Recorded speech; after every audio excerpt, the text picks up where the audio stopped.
Bonjour à toutes et à tous, c'est Mathieu, votre guide pour ce premier épisode d'Histoire guidée, qui sera consacré aujourd'hui au Mont-Saint-Michel, à son histoire et à sa fondation.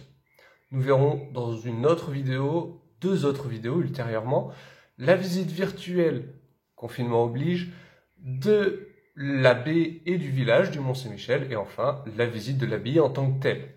C'est pour ça qu'il me paraissait extrêmement important dans un premier temps de contextualiser, de donner les bases en parlant en premier lieu de la fondation et de l'histoire de ce sanctuaire merveille de l'Occident médiéval.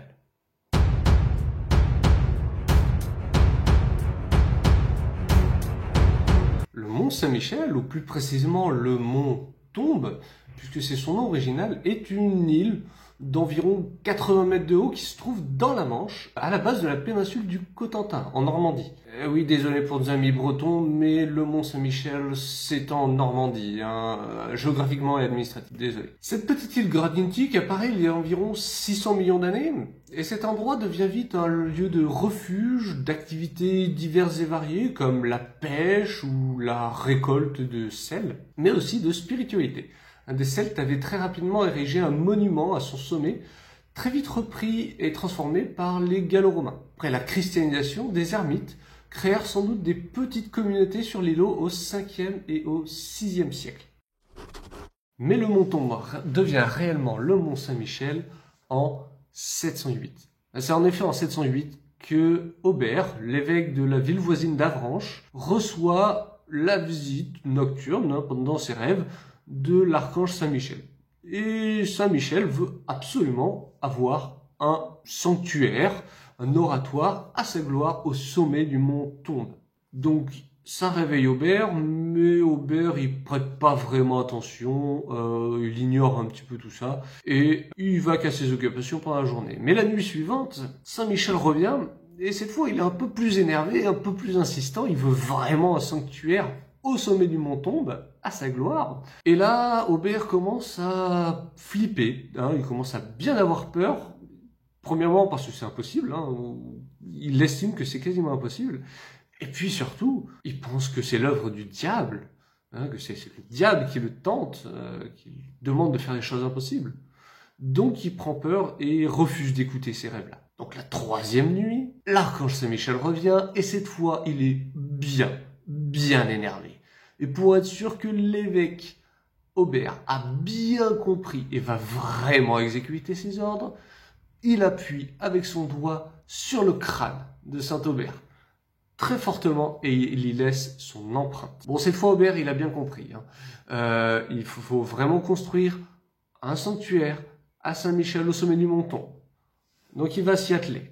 Il va être guidé pour ça par plusieurs présages, plusieurs miracles qui sont envoyés par l'archange, en tout cas selon les légendes, et aussi par le retour de deux moines qui avaient été en pèlerinage au Mont Gargano en Italie, qui est l'autre grand sanctuaire européen de Saint-Michel. Et il va donc commencer à édifier un oratoire de forme ronde au sommet du Mont Tombe. Ça va durer à peu près 1 an, et il va pouvoir le dédicacer le 16 octobre 709, qui est vraiment la date anniversaire de la création du Mont Saint-Michel en tant que Mont Saint-Michel. Il va établir un chapitre de 12 chanoines au sommet de ce Mont Saint-Michel qui vont servir ce sanctuaire. Très vite, un pèlerinage se développe au Mont Saint-Michel au péril de la mer, selon la nouvelle appellation. Autour de ce premier sanctuaire va donc commencer à se développer un premier village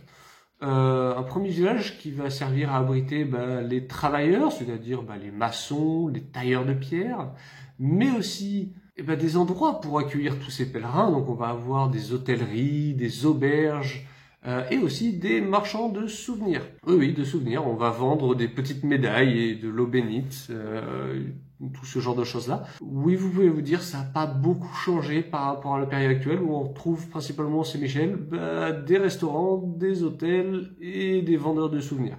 Oui, les hommes restent les hommes. Tant qu'on peut faire du commerce et du biz sur à peu près tout ce qui est possible, on va le faire. Durant les 2 siècles qui suivent, le pèlerinage marche du tonnerre. l'argent coule à flot, notamment grâce aux ducs de Normandie et de Bretagne qui se battent pour couvrir l'abbaye de dons, de revenus, de terres, de tout un tas de cadeaux, tout simplement pour pouvoir influencer sur les décisions que va prendre l'abbaye qui se trouve à la frontière des deux duchés, donc un endroit très stratégique. C'est tout simplement un espèce de concours de qui a la plus grosse, grosso modo. Mais cet afflux d'argent, de terre, d'honneur, tout ça, a tout fait opérer un certain changement chez nos chanoines qui étaient censés servir au Mont Saint-Michel. Ils vont très vite oublier leur vie ascétique, on va dire. Ils vivent dans de riches demeures avec leurs femmes, avec leurs enfants, tout un tas de choses, ce qui est assez éloigné de la vie monacale classique, on va dire. Mais en 966, Richard Ier, troisième duc de Normandie, remporte ce fameux concours de qui a la plus grosse. Il peut donc imposer maintenant ses décisions sur la communauté de chanoines et il décide tout simplement de les expulser. Il expulse ces chanoines au comportement pas très catholique, parce que ça fait quand même vraiment mauvais genre, et puis pour asseoir vraiment son pouvoir, pour dire bon ben, maintenant c'est moi le patron ici. Alors il expulse ces moines et il les remplace par une communauté de vrais moines, de moines très rigoristes, des bénédictins qui viennent de différents monastères de Normandie comme Jumièges, Saint-Vendry. Et donc 966, c'est vraiment la refondation du Mont Saint-Michel.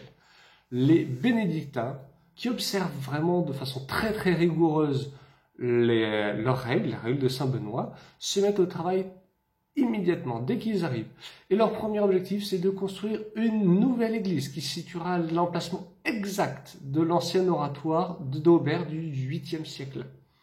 Oui, à l'époque, ça choque pas vraiment de détruire pour reconstruire quelque chose de nouveau avec le nouveau style. C'est tout à fait normal. Nous, ça nous choque peut-être un peu, mais à l'époque, c'est tout à fait normal. Et donc, cette première église du Xe siècle, elle existe toujours. Elle se situe en fait tout simplement sous l'église que l'on peut voir actuellement. Elle porte le nom d'église Notre-Dame sous terre et elle est peu visitable. Elle est ouverte que très rarement. Puis en 1023, l'abbé Ranulf et ses moines s'attaquent à un chantier beaucoup plus ambitieux. Le pèlerinage connaît un tel succès que la première église est tout simplement beaucoup trop petite. Notre-Dame sous terre est beaucoup trop petite. Ils doivent en construire une nouvelle, une très grande pour accueillir le très grand nombre de pèlerins. Et cette abbatiale, ils vont décider qu'elle va faire 80 mètres. 80 mètres tout simplement parce que c'est la hauteur du mont. Et elle va être située à l'extrême pointe du rocher, donc vraiment tout au sommet. Mais ça pose quand même un gros souci, c'est que si elle est tout au sommet, eh ben, il va falloir construire sur du vide, sur de l'air. Alors ils vont résoudre ce problème de manière assez ingénieuse. Ils vont construire donc la croisée du transept. Bon, bah ça pose pas trop de problème, elle repose sur le rocher en tant que tel. Mais pour que ce soit le chœur, les bras du transept et la nef, eh ben on va construire en dessous des cryptes qui vont servir de sous-bassement, des cryptes ou des églises qui vont servir de sous-bassement. Alors on va commencer tout d'abord par le chœur, c'est la partie la plus importante, la plus sacrée. Et pour ça, on va construire en dessous une crypte qu'on appellera plus tard crypte des gros piliers. Bon, tout simplement parce que la taille des piliers est très importante pour pouvoir supporter tout le poids du chœur, ce qui est toujours visitable d'ailleurs. On construit le chœur, et puis on va construire après les bras du transept. Alors les bras du transept au nord, ils vont être supportés par l'église des 30 Cierges, et au sud par la crypte Saint-Martin, qui elle aussi est toujours visitable. Et enfin, on va construire, à partir de 1040, on va construire la nef. La nef, elle va être construite tout simplement sur l'ancienne église Notre-Dame sous terre. Et là, on va avoir une église de 80 mètres qui se situe à l'extrême pointe du rocher. Alors, toute cette église est construite en environ 60 ans, entre 1023 et 1080, ce qui, vu les difficultés de la topographie, du terrain, l'acheminement des matériaux, c'était quand même un très très bel exploit. Un exploit, et donc ça donne lieu à vraiment un chef-d'œuvre vraiment de l'art roman. On reviendra plus en détail vraiment sur l'église en elle-même dans une prochaine vidéo, lors de la visite virtuelle de l'abbaye. Alors cette nouvelle église est le développement d'un complexe de bâtiments tout autour, pour les moines, pour qu'ils puissent dormir, manger, travailler, va permettre une explosion, littéralement une explosion du pèlerinage qui devient un des pèlerinages les plus importants de tout le Moyen-Âge. On peut citer devant lui Jérusalem d'abord, Rome, Saint-Jacques-de-Compostelle, et c'est à peu près tout. À tel point que le pèlerinage au Mont-Saint-Michel, on va l'appeler les routes du paradis. Donc pendant plus d'un siècle, c'est un âge d'or, vraiment, du Mont-Saint-Michel, pour toute l'abbaye. D'abord au niveau économique. L'afflux toujours plus nombreux de pèlerins développe énormément les finances du Mont et du village, évidemment. Mais aussi d'illustres pèlerins vont venir au Mont-Saint-Michel et vont en profiter pour donner massivement des terres, des revenus, de l'argent, toutes sortes de choses, simplement pour s'assurer leur accession au paradis, et aussi un peu plus prosaïquement pour influencer les décisions de l'abbé. Ça ne mange pas de pain, tout simplement parce que l'abbé, à cette époque-là, c'est un des hommes les plus puissants et les plus influents de tout l'Occident chrétien. Au XIIe siècle, c'est vraiment quelqu'un de très important. On peut par exemple citer l'exemple de Robert de Torigny, qui est abbé entre 1154 et 1186, qui est un très proche conseiller du roi d'Angleterre et duc de Normandie, Henri II Plantagenet. Cet homme, Robert de Torigny, c'est à la fois un très grand bâtisseur, puisqu'il va bâtir une hôtellerie pour accueillir les pèlerins, les appartements de l'abbé, qui sont toujours visibles et qui servent principalement à affirmer le pouvoir de l'abbé, comme un homme très influent et très important.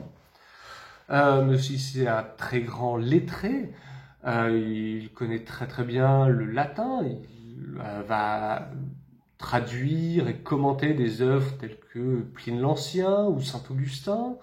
Il va écrire des traités historiques, notamment sur l'histoire de la Normandie. Il va développer énormément et réussir à pousser à son apogée la bibliothèque et le centre de copie du Mont-Saint-Michel pour en faire un des tout premiers du monde. Et enfin, Robert de Torigny, c'est aussi un des plus grands diplomates de son temps, qui œuvre notamment à la réconciliation entre les rois de France et d'Angleterre. Donc le roi de France, c'est Louis VII, et le roi d'Angleterre, Henri II. Et ils ont un petit souci, c'est que Aliénor d'Aquitaine a été répudiée par le roi de France, notamment pour des histoires elle ne lui a pas donné d'enfant, et ils s'entendaient pas très bien. Mais Aliénor d'Aquitaine, une fois qu'elle a pu, que les liens du mariage ont été dissous, elle s'est précipitée, elle s'est mariée avec Henri II. Oui, le pire ennemi du roi de France, qui possède donc à cette époque-là la moitié du royaume de France. Oui, donc il y avait quelques petites tensions et donc la réconciliation entre les deux, c'était une chose qui n'était pas facile, mais il a réussi à aplanir certains désaccords et à faire que ça ne tourne pas à la bagarre générale. Cet homme, Robert de Torigny, il était si emblématique du Mont-Saint-Michel qu'il y fut même enterré. Il est enterré en fait dans l'église, ce qui était à l'époque l'église, qui est maintenant sur le parvis à l'air libre. Donc on peut toujours voir sa tombe.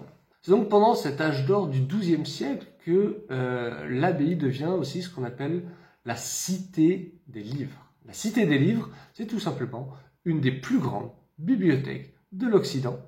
C'est aussi un des plus grands centres de copie de ce même Occident, avec notamment des auteurs latins comme Cicéron, Ovide, Pline l'Ancien dont on a parlé. On a même des traductions d'auteurs grecs directement depuis le grec, comme Platon ou Aristote, ce qui est très rare pour Aristote. Et ce qui en fait donc un des très très hauts lieux de la production littéraire, de la conservation des savoirs et de la diffusion de la culture.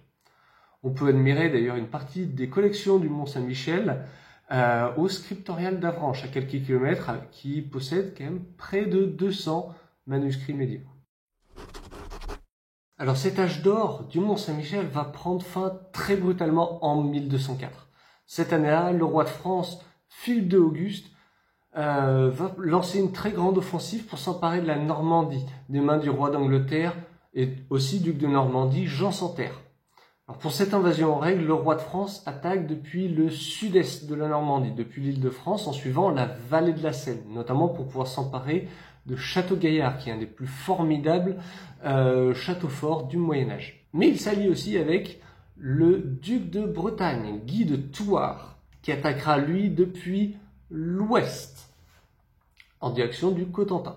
Et donc, les troupes bretonnes se mettent en marche vers le Cotentin, vers l'ouest, et à leur frontière, ils ont un premier objectif, le Mont-Saint-Michel. Alors à l'époque, le Mont-Saint-Michel, ça ressemble pas tout à fait au Mont-Saint-Michel que l'on connaît aujourd'hui, et surtout il n'y a pas de fortifications, elles sont plus tardives. À l'époque, les fortifications, c'est une petite et simple palissade en bois.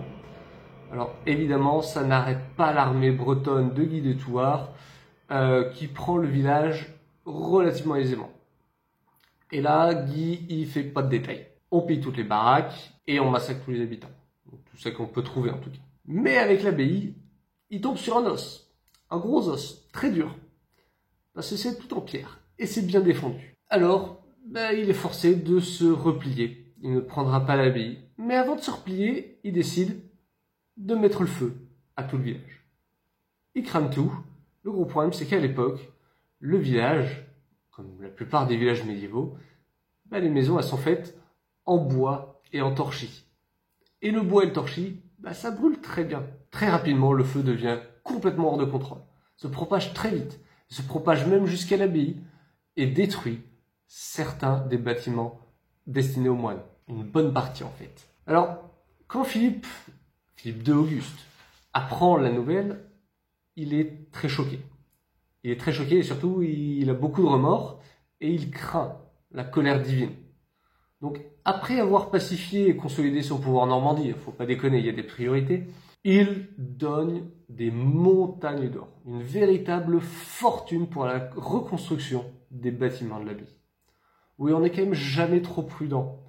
Saint-Michel, c'est un archange guerrier, c'est le chef des armées d'anges de Dieu. Donc, on va pas le mettre trop en colère si on veut de prochaines victoires militaires. Mais surtout, Saint-Michel, c'est celui qui conduit les âmes au paradis. Alors des fois que la destruction du sanctuaire l'est un petit peu énervé, on prend pas de risque et on lui en reconstruit un. Et donc, en un temps record, entre 1211 et 1228, donc en 17 ans, on va ériger un ensemble de salles sur 3 niveaux qui vont être consacrés à la vie monastique, avec entre autres un cloître, un réfectoire, une grande salle de réception pour les hôtes, ou encore un scriptorium. Vraiment énormément de choses. Et cet ensemble de style gothique normand sera très rapidement appelé la Merveille. Oui, dès l'époque, on l'appelle déjà la Merveille.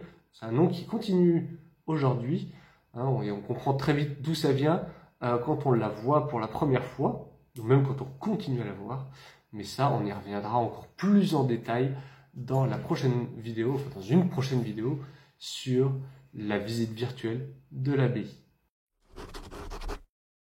Au XIVe siècle, éclate la guerre de 100 ans entre les royaumes de France et d'Angleterre. Le Mont-Saint-Michel devient dès lors un enjeu stratégique et symbolique majeur pour les deux puissances. Et donc le Mont-Saint-Michel doit donc se fortifier, se préparer.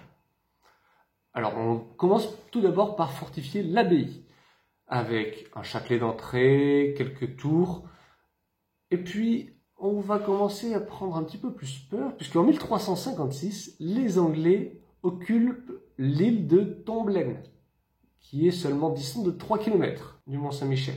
Alors, les Anglais occupent tout simplement pour pouvoir garder un œil et éventuellement attaquer si la défense se relâche un petit peu. En réaction à ça, les Français nomment Bertrand du Guesclin, le célèbre chef de guerre, capitaine du Mont-Saint-Michel. Et il va s'occuper de façon très efficace de la défense du Mont-Saint-Michel. Mais après la sévère branlée que se prend l'armée française à la bataille d'Azincourt en 1415, toute la Normandie est occupée. Toute? Ah non! un petit village résiste encore et toujours à l'envahisseur. C'est le Mont Saint-Michel. Dès 1417, le Mont Saint-Michel s'est même entouré de puissantes murailles, celles que vous pouvez encore voir de nos jours. Elles ont été créées par son abbé de l'époque, Robert Jolivet. Alors en 1420, les Anglais décident que ça va bien le Mont Saint-Michel. On va resserrer un petit peu notre emprise, on va créer 2 énormes forteresses juste à côté du Mont Saint-Michel pour pouvoir mieux l'assiéger. Mais le Mont Saint-Michel continue à résister. Résiste grâce à la vaillance de ses défenseurs, des habitants, aidés par une centaine de chevaliers principalement bretons.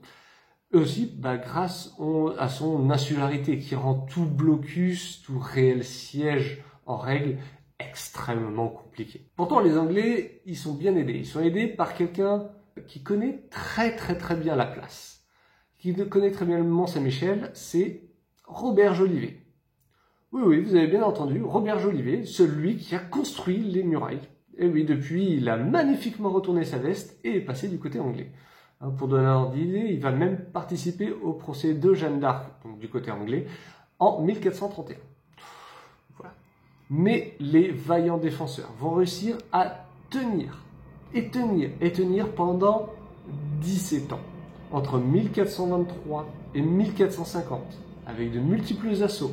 Et pourtant, les Anglais sont très proches de prendre le Mont Saint-Michel, notamment le 17 juin 1434, quand par marée basse, quelques 2000 Anglais, et pas 20 000 comme dans certaines légendes où on peut l'entendre, mais tout de même 2000 Anglais, attaquent aux forces avec bombardes et machines de guerre en tête, et ils réussissent à percer les premières lignes de défense du village, pénètrent dans le bas du village, mais sont repoussés héroïquement par une contre-attaque, et quand ils se retirent, ils laissent derrière eux de nombreux morts, une bonne partie de leur machine de siège, et notamment de bombardes, de canons médiévaux qu'on peut toujours voir, qui sont exposés en souvenir à l'entrée, enfin qui l'étaient et qui sont actuellement en restauration.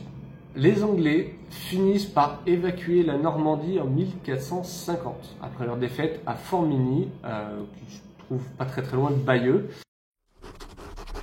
Après la guerre de 100 ans, le Mont Saint-Michel devient un symbole de résistance nationale, d'unité nationale. Il a été invaincu. Mais malgré cette symbolique, l'abbaye va commencer à peu décliner dans les siècles qui suivent, et un coup quasiment fatal va lui être porté avec les systèmes de la commande.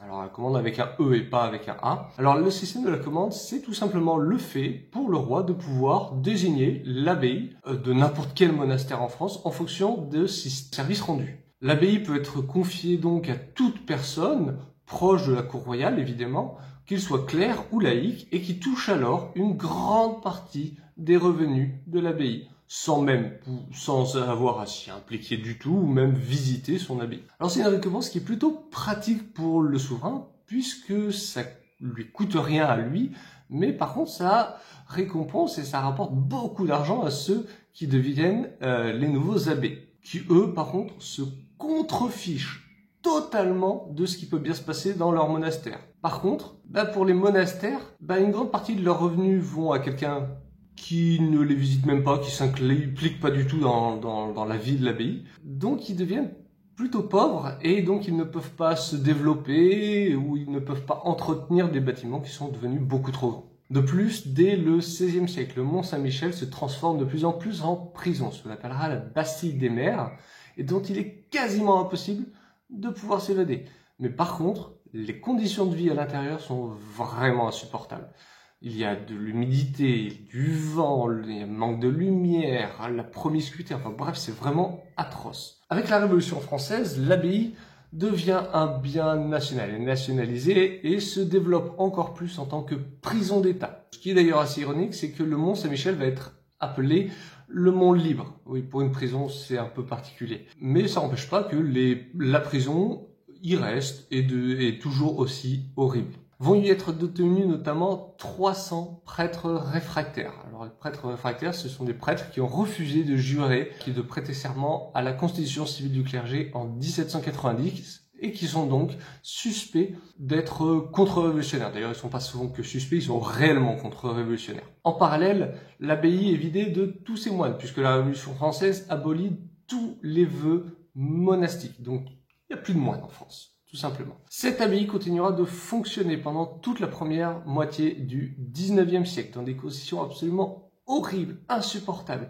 jusqu'à sa fermeture en 1863. Alors on ferme pas la prison parce que les conditions sont vraiment trop horribles, non, c'est juste que ça coûtait trop cher, notamment l'approvisionnement était très compliqué, donc on la ferme. Ainsi, du 16e siècle à 1863, la date de la fermeture de la prison, ce sont pas moins de 14 000 prisonniers qui passeront par la Bastille des Mers, qui a la triste réputation d'être la pire prison de France.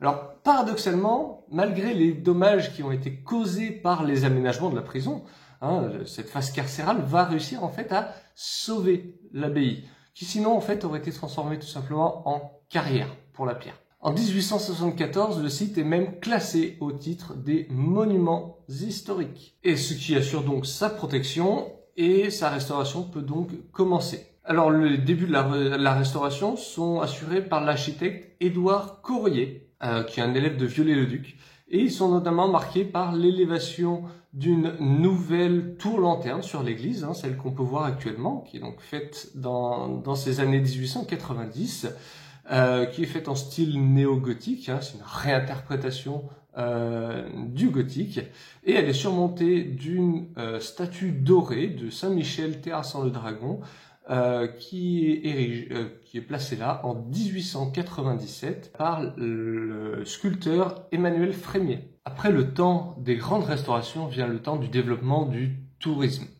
dès le début du XXe siècle, avec la construction d'une digue qui permet d'avoir une route et un tramway qui accèdent au bas du mont Saint-Michel, ce qui donc facilite l'accès. On construira même un peu plus tard des parkings. Le tourisme explose grâce à l'apparition des congés payés en 1936, la démocratisation de l'automobile, et ainsi on va pouvoir voir une augmentation continue et très très forte du nombre de touristes qui viennent au mont Saint-Michel. Au début du XXe siècle, ce sont pas moins de 100 000 touristes qui visitent le mont Saint-Michel par an. Au début du XXIe siècle, c'est 3,5 millions de personnes. C'est une très grosse augmentation. Alors évidemment, le village doit s'adapter et on va reconvertir une grande partie des maisons dans tout un tas de services adaptés à ce tourisme. On va retrouver beaucoup de restauration, d'hôtellerie, de magasins de souvenirs. En gros, c'est quasiment la même chose que pendant le temps des grands pèlerinages médiévaux. On retrouvait aussi ce genre d'auberges et de magasins de souvenirs. Alors toutefois, cette massification très importante du tourisme doit se faire dans le respect du patrimoine. Et pour s'en assurer, en 1979, le mont Saint-Michel est un des tout premiers sites classés en France au patrimoine mondial de l'UNESCO. Avec le projet Saint-Michel entre 2005 et 2015, on va tenter de redonner au mont Saint-Michel son caractère insulaire. C'est-à-dire que ça redeviendra totalement une île. Pour cela, on va détruire la digue, détruire les parkings, on va construire un pont au-dessus, ce qui permettra à l'eau de circuler en dessous. On va construire un barrage pour déblayer un petit peu plus tous ces débris et le sable accumulé. On va décaler les parkings sur la terre ferme. Ça va entraîner une certaine baisse du nombre de visiteurs, aux alentours de 2,5 millions de visiteurs par an actuellement, ce qui fait quand même en moyenne 12 000 personnes par jour au Mont Saint-Michel, avec des pics aux alentours de 16 000 pendant les vacances. En parallèle du développement du tourisme, une vie religieuse revient progressivement au Mont Saint-Michel, notamment en 1966 pour le millénaire de l'établissement des bénédictins au Mont Saint-Michel. Une nouvelle communauté bénédictine revient s'installer provisoirement au Mont Saint-Michel. Et en 2001, le site accueille durablement la fraternité monastique de Jérusalem, qui assure la présence d'une douzaine de religieux en permanence sur le Mont Saint-Michel. Voilà pour cette première vidéo de la chaîne Histoire Guidée. Suivra très prochainement une deuxième vidéo sur la visite virtuelle de la baie et du village du Mont Saint-Michel, et plus tard, pas trop j'espère, une vidéo sur la visite virtuelle de l'abbaye elle-même. Mais il me paraissait extrêmement important d'abord de poser les bases, de contextualiser un petit peu pour pouvoir explorer après ensemble cette abbaye extrêmement complexe mais aussi somptueuse, un des plus beaux et un des plus grands symboles de notre pays. Ce n'est d'ailleurs pas pour rien que le Mont Saint-Michel est le premier site visité de France en dehors de l'Île-de-France. Alors je vous remercie vraiment profondément de m'avoir suivi jusqu'au bout. J'espère que vous avez apprécié. Surtout, n'hésitez pas à commenter, à poser toutes questions. J'y répondrai avec plaisir, à critiquer de façon constructive, de préférence quand même plus pratique, pour que je puisse m'améliorer et que j'améliore la qualité de ces vidéos. Je vous souhaite à toutes et à tous une excellente journée ou soirée, ça dépend. Et portez-vous bien, même si c'est une période difficile. Bye!